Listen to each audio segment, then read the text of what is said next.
사회적 약자들에 대한 기독교적 이해, 두 번째 시간입니다. 두 번째 시간의 첫 번째 동영상인데요.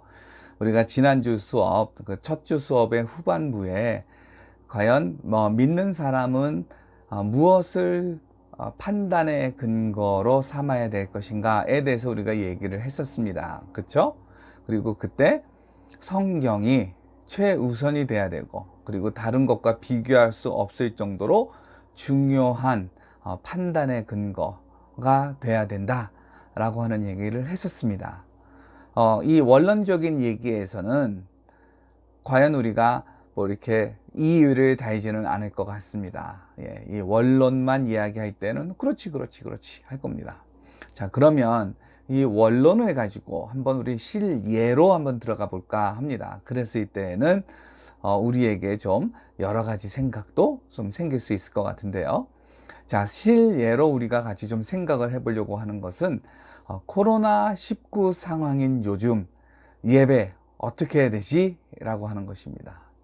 인스타그램이나 아니면 페이스북이나 아니면 인터넷 신문들에서 기독교 매체 아니면 비기독교 매체에서 교회의 예배와 관련해 가지고 엄청 이런 얘기 저런 얘기가 많습니다. 과연 우리가 어떻게 해야 될까요? 자, 과연 우리가 예배를 드려야 하나 말아야 되나? 예배를 드린다면 예배당에서 모여서 대면 예배를 해야 되나? 아니면 온라인 예배를 해야 되나? 자, 뭐 이러한 여러 가지 것들이 있고요. 그러면 그렇게 하면 예배 우리가 드린 것인가? 뭐 이런 몇 가지 질문들이 있습니다. 그쵸? 먼저 우리 코로나19에 대해서 좀 생각을 해볼까요? 이 코로나19는요, 사실 지금 우리에게 가장 문제가 되는 이유는 그 강한 전파력입니다. 그쵸? 뭐, 한 2, 30분만 접촉을 했더라도 코로나19에 감염이 되는 사례들이 있기 때문에 그래가지고 이 코로나19의 가장 큰 문제는 강한 전파력입니다. 그리고 젊은 사람들에겐 그래도 좀 괜찮은데 60 이상이 되는 사람들에게는 치사율이 가파르게 올라가게 되는 것입니다. 뭐 80대 같은 경우에는 24%인가요? 하여튼 20%가 넘는 거로 그렇게 나오고 있습니다. 그렇죠?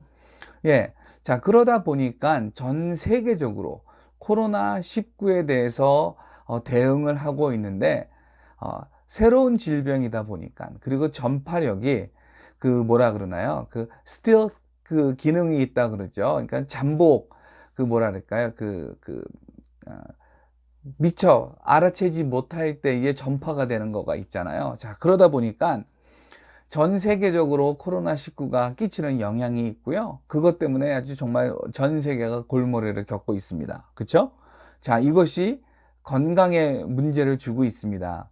젊은 사람들 회복은 빨리 됐을지 몰라도 개 중에 일부 사람들은 후유증이 적지 않은 것 같고요. 나이 많으신 분들 같은 경우에는 치사율이 꽤 높습니다. 그렇죠? 또 그래가지고 격리하고 뭐 럭다운을 하고 이런 걸 하다 보니까 어떻게 됩니까? 경제가 침체가 되고 있습니다. 그리고 우리 교육도 이렇게 영향을 받고 있죠. 지금 우리가 이 온라인 수업을 하는 이 이유가 바로 코로나19 때문이 아닙니까? 자, 그리고 일상생활에도 많은 그 불편함이 왔습니다. 그렇죠? 이제 여름은 지나갔지만 여름 휴가도 그래가지고 제대로 하지 못한 사람들도 많죠. 자, 이 코로나가 이렇게 경제, 교육, 일상생활, 휴가에만 영향을 끼치는 것이 아니라, 우리 신앙생활에도 영향을 끼치고 있습니다. 교회가 우리 사람들 입에 오르내리고 있습니다. 어느 교회가 좋아? 어느 교회 가서 신앙생활하면 좋을까? 이런 식의 이야기가 아니라, 교회 도대체 왜 저러는 거야? 미쳤어. 뭐 이런 말부터. 아유, 답답해 하는 말부터, 아니 당연히 예배 드려야지, 뭐 모여서 예배 드려야지, 어디서 예배 드린단 말이야, 뭐 이런 여러 가지 이야기들이 나오고 있습니다. 자, 교회가 코로나19에 취약하다라고 하는 것이 요즘의 매스컴의 이야기인데, 그것이 왜 그러냐 하면은 우리가 예배 드릴 때에 1시간 이상 실내에서 서로 가까이 앉아 있으면서 찬양을 하고 말을 하고 기도를 한단 말이에요. 바로 그런 속에서 비말이 전파가 되고 그 비말을 통해 가지고 그 코로나19에 감염이 되는 그런 사례들이 나오게 되는 것이죠.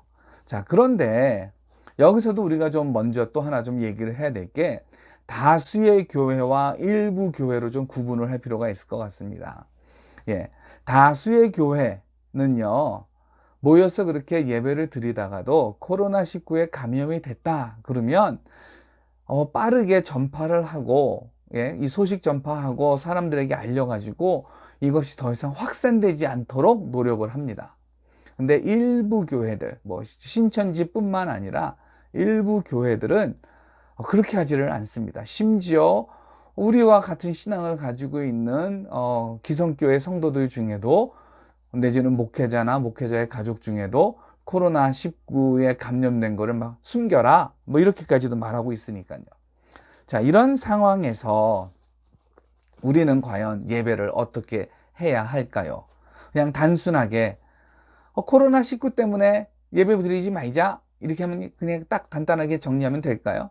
아니면 코로나19든 눈보라든 우리가 하여튼 하나님 앞에 드리는 예배는 절대 멈춰서는 안 돼. 예. 이렇게 조금도 고려하지 않고 딱 잘라 결정을 할 건가요? 사실 코로나19를 통해 가지고 우리는 예배에 대해서 다시 한번 좀 생각을 해볼 수 있을 것 같습니다. 자, 그러면 이 코로나19 상황에서 우리가 예배를 어떻게 해야 할까요? 예. 그 방역대책본부의 말들을 듣고 그냥 온라인으로 하면 되는 건가요? 저는 그건 아니라고 생각해요. 왜요? 그 사람들이 성경을 근거로 해서 말하지 않았기 때문에. 예.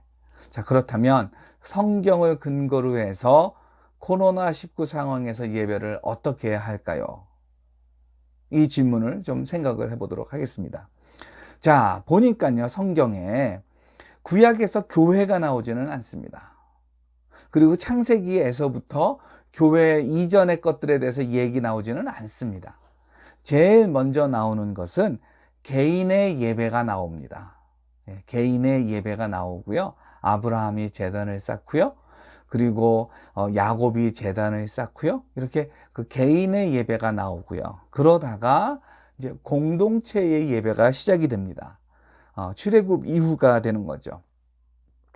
그래서 출애굽 이후에 이 이스라엘 백성들이 장막을 만듭니다. 그래서 장막에서 번제, 속죄제, 속건제, 화목제들을 드리면서 하나님에게 예배를 합니다.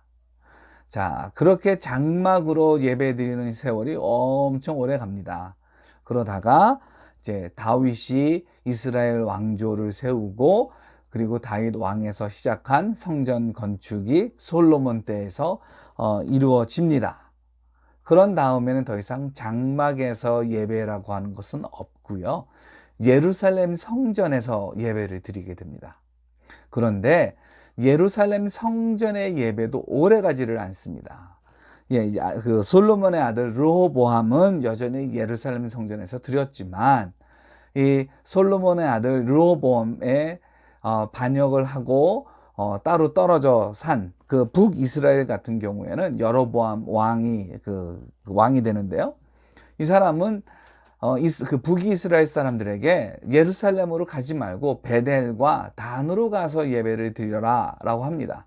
그 이유는 정치적인 이유입니다. 북이스라엘 사람들이 예루살렘에 가서 성전에서 예배를 드리다 보면 자기의 백성들이 자기에게 등을 질까 싶어가지고, 예, 그 예루살렘 성전이 아니라 베델과 단에서 예배를 드려라, 이렇게 얘기를 합니다. 자, 그렇게 해가지고 요 솔로몬 왕 이후에 예배 드리는 장소가 세 곳으로, 뭐 좀 더 좁혀 얘기하면 두 곳으로 이렇게 확대가 됩니다. 자, 그런 다음에 아수르에게 북이스라엘이 점령을 당하고요. 그리고 바빌론에게 남유다가 그 점령을 당한 이후에 더 이상 예루살렘 성전에서 예배를 드리거나 베델에서 예배를 드리는 것들이 어려워졌습니다. 그렇죠? 그러면서 이 이스라엘 사람들이 생각을 한 것이 무엇이었냐 하면은 회당이라는 곳에서 예배를 드리기 시작했습니다. 성전에서 예배 드리는 것이 아니라 회당이라고 하는 곳에서 예배를 드리기 시작했습니다. 물론 회당 예배가 성전 예배를 완전히 대신할 수는 없었지만, 그러나 일단 그 상황 속에서 대체 가능한 거로 사용이 되었습니다. 자, 그런 다음에 이스라엘 백성들이 다시 귀환을 하게 됩니다. 그 귀환한 사람들이 예루살렘에서 성전에서 예배를 드리고요. 그리고 사마리아인들 같은 경우에는 예루살렘 사람들에게 사람 취급을 받지를 못하죠. 이스라엘 사람들에게. 그러니까 그림심 산에다가 그 성전을 만들어서 거기서 예배를 드립니다. 자, 이런 식으로 이스라엘 백성들이 하나님을 예배드리는 그 장소는요, 한 장소에만 머물러 있지도 않았었고, 또 하나의 모습만이기도 않았었습니다. 그 좀 한 장소에서 다른 장소로 바뀌기도 했었고요. 아니면 또 아예 그 형태가 장막에서 성전으로, 그리고 회당으로 이렇게 바뀌기도 했었습니다. 자, 신약 시대에 예수님이 예배의 장소와 관련해 가지고 질문을 받습니다. 수가성 여인에게 어디서 우리가 예배를 드려야 되나요? 라고 하는 질문을 받습니다. 그랬더니 예수님이 뭐라고 얘기하셨죠? 하나님은 영이시니 예배하는 자가 영과 진리로 예배할지니라 라고 얘기를 합니다. 자, 질문은 어디서였습니다. 근데 예수님은요, 어떻게? 라고 얘기를 합니다. 요한복음 4장 24절 말씀이죠. 자, 그런데 착각하지 말아야 될 것이, 내지는 우리가 조심해야 될 것이 뭐냐면, 어디서라고 하는 질문에 대해 어떻게 라고 예수님이 대답을 하기는 했지만, 그것이 완전히 장소는 더 이상 중요하지 않다라고 말한 것은 아니라고 하는 거예요. 왜냐하면 예수님이 예루살렘, 이스라엘을 다니면서 방문했던 곳이 어디였습니까? 회당들이었습니다. 그렇죠? 회당의 이 장소를 예수님께서 반대하셨다면 회당을 가지도 않으셨을 거예요. 근데 예수님께서는 회당의 중요성을, 내지는 의미를 아셨어요. 그러니까 신령과 진정으로 예배해야 된다라고 말씀을 하셨지만, 그런 가운데에서도 회당에 가셨습니다. 그리고 성전에도 가셨습니다. 자, 이것과 함께 또 우리가 기억을 해야 될 게 뭐냐 하면 히브리서 10장 25절입니다. 모이기를 폐하는 어떤 사람들의 습관과 같이 하지 말아라 라고 얘기를 합니다. 이 말씀이 중요한 건 뭐예요? 모여라 라고 하는 겁니다. 모여라. 자, 그런데 역사를 이제 한 1500년 정도 지나가지고요, 종교개혁가들은 뭐라고 또 얘기를 하냐면, 그 당시에 전염병이 돌았을 때 이 전염병이 도니까 모이지 말아라 이렇게 얘기도 했었습니다. 근데 종교개혁가들이 완전히 앞으로는 절대 모이지 말아라 라고 얘기한 것이 아니라 맥락이 있습니다. 그 조건이 있습니다. 그 조건이 뭐예요? 전염병이 돌았을 때라고 하는 겁니다. 자, 이것이 구약 성경과 신약 성경이 예배와 관련해서 이야기하고 있는 것입니다. 자, 그럼 이걸 한번 정리를 해볼게요. 첫째, 믿음의 공동체는 모이는 겁니다. 이거는 성경이 명확하게 가르칩니다. 믿음의 공동체는 모이는 것이다. 장막에서 모이든 성전에서 모이든 회당에서 모이든 마가의 다락방에서 모이든 모이는 것이다 라고 하는 겁니다. 둘째, 사람들은 어디서 모이는지에 대해 관심이 많았다. 사람들은 어디에서 모이는 것인지에 대해 관심이 많았습니다. 그러니까 사실 지금 우리가 온라인 예배냐 오프라인 예배냐라고 했을 때 이거는 하나님의 가르침이라기보다는 사람의 관심일 수가 있습니다.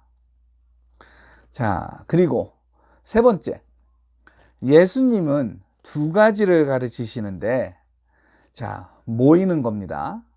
그리고 신령과 진정으로 예배드리는 것, 이 두 가지를 강조하셨습니다. 자, 모였다라고 하는 거, 그걸 또 한번 강조를 하면, 네 번째로, 모이지 않는 것을 금했습니다. 그만큼 모이는 것이 중요합니다. 예. 우리 기독교인들이 예배를 드린다라고 했을 때, 모이는 겁니다. 모이는 거. 예. 이거는, 양보할 수 없는 하나의 중요한 가르침이다라고 하는 생각입니다. 자, 마지막. 다섯 번째. 특수한 상황에서 모임을 말리기도 했었습니다.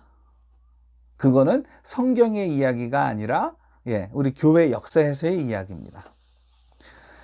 자, 이렇게 정리를 했는데요. 그러면 이제 한 번 더 우리 그 코로나19 상황에서 예배를 어떻게 할 것인가에 대한 답으로 한번 좀 더 만들어서 생각을 해보도록 하겠습니다. 첫째, 모임의 장소, 인간의 관심이다. 예. 모임의 장소, 인간의 관심이다. 둘째, 예수님은 신령과 진정으로 그리고 모여서 예배드리는 것을 가르치셨다라고 하는 겁니다. 그리고 기존의 예배 장소를 부정하지 않으셨고, 거기를 다니셨습니다. 그러니까 기존의 장소를 또 부정한 것도 아닙니다. 자, 그리고 세 번째, 전염병이 창궐한 상황이다라고 하는 것을 좀 꼭 고려해야 된다라고 하는 거죠. 자, 그래서 하나님의 말씀을 따라서 모이겠다라고 하는 거, 그거 손가락질 할 수 없습니다. 다만 100% 방역을 해야 된다. 자, 그거 뭐 다 하죠. 여기까지는 쉬울 수 있습니다. 그런데 100% 방역을 한다라고 했지만 만약에 발생한다면 이것에 대해서 금전적, 도덕적, 그 정서적 책임을 진다라고 하는 각오를 해야 합니다. 우린 노력했는데 어떻게 이런 일이 벌어졌지? 아유, 죄송해요로 끝날 일은 아니라는 겁니다. 그 정도로는 책임감이 없는 겁니다. 자, 그러니까 혹시 모임의 장소는 예수님께서 중요하게 이래야 된다, 저래야 된다, 딱 잘라 말하지는 않으셨습니다. 오히려 딱 잘라 말하는 건 인간입니다. 성경에서요. 그리고 오늘날에도 우리가 딱 잘라 얘기하는 것 같습니다. 우리 중에 많은 사람들이. 근데 딱 잘라 얘기할 건 아니고요. 만약에 그 대면 예배를 강조하고 그걸 고집한다라고 한다면 저는 할 수 있다. 다만 100% 방역을 해야 되고 그 100% 방역을 한다고 했지만 뚫렸을 경우에는 책임을 진다라고 하는 자세를 해야 될 거고요. 그리고 코로나19가 영원토록 지속될 것이 아니니까 일시적, 그게 한 달, 두 달이 아니라 아니면 한 주, 두 주가 아니라 사실 3월 달만 하더라도 한두 주 정도 생각을 했었죠. 근데 벌써 6개월이 지났고 우리는 지금도 이 고생을 하고 있습니다. 그러니까 한두 주의 이야기가 아니에요. 자, 우리가 당분간 온라인으로 예배를 드릴 수도 있다라고 하는 거. 그리고 그것도 임시적 방편이라고 한다면 우리가 충분히 고려할 수 있는 방법이다라고 하는 거예요. 특별히 온라인은 이제 우리에게는 오프라인만큼이나 아주 그 실제 하는 그 세상의 영역이 아닙니까? 그렇죠? 그런 걸 생각을 했을 때에 온라인으로 예배를 드리는 거 그거 문제될 거 아니다라고 하는 겁니다. 오히려 이것이 덕을 세울 수도 있다. 이렇게도 볼 수 있을 것 같습니다. 자, 그러니까 우리 믿는 사람들끼리 어디서 어떻게 예배 드리느냐 가지고 좀 안 싸웠으면 좋겠습니다.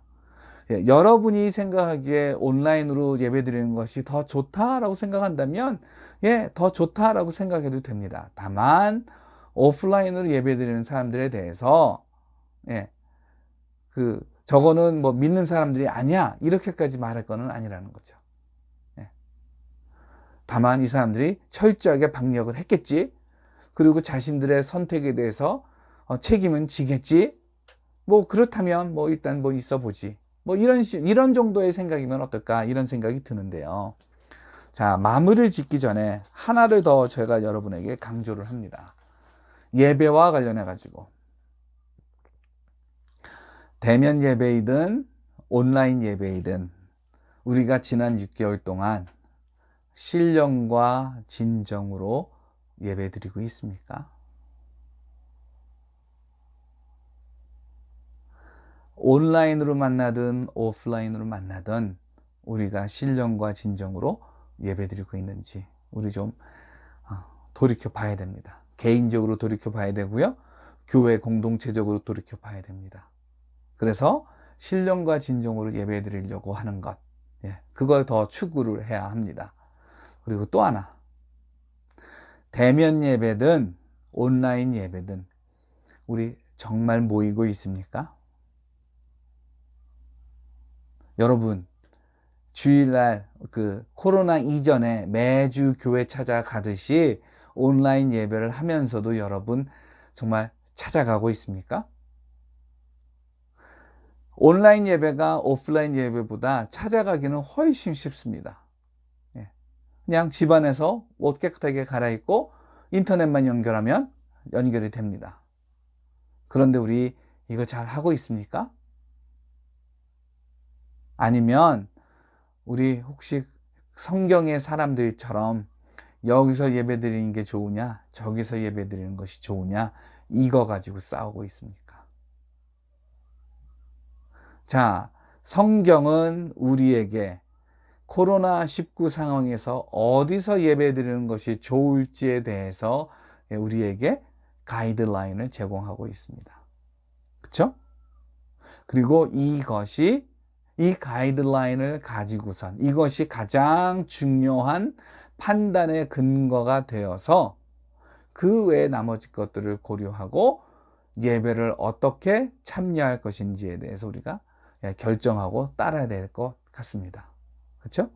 자, 이러는 것처럼 우리가 사회적 약자들에 대해 우리는 어떤 태도를 가지고 어떻게 접근을 해야 될까라고 했을 때 세상의 지식들, 그것들을 무시하는 것이 아니라 그것보다 먼저 하나님의 관점을 궁금해야 된다라고 하는 겁니다.